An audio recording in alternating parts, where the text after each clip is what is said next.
বিসমিল্লাহির রহমানির রহিম। আসসালামু আলাইকুম। আর পবিত্র রমজান মাস শুরু। আর এই রমজান মাসে আমি তৈরি করেছি আজ ইফতারের জন্য ম্যাঙ্গো ফিরনি। বাস জাস্ট ১ মিনিট সময় লাগে। আর ইফতারে একটু ডেজার্ট না হলে ভালো লাগে না। তাই চলুন আমি রেসিপিটি দেখে নিই। এখানে আমি আম নিয়ে নিয়েছি। ১ ঘন্টা ধরে ভিজিয়ে রেখেছি। আর রিফাইন্ড আ চালকেও আমি ভিজিয়ে রেখেছিলাম। চালটাকে গ্রাইন্ড করে নিচ্ছি। গ্রাইন্ড করে আর পাল্পগুলোকে বের করে নিলাম। ১ বাটি পাল্প হয়েছে।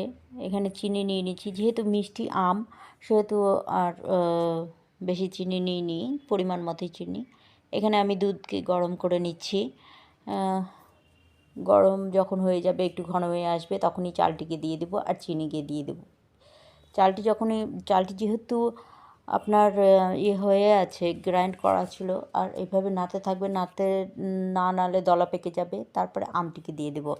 আর আমাদের মালদার আম তো বিখ্যাত, সেই জন্য খুব মিষ্টি, খুব সুস্বাদু, দারুণ লাগে। আর আমের একটা আলাদাই সেন্ট। তো দেখুন এখানে কি সুন্দর গন্ধ হয়ে গেছে, ঘনও হয়ে এসছে। সার্ভ করার জন্য প্রস্তুত। এখানে গার্নিশ করে নেব। Thank you for watching. আল্লাহ হাফিজ।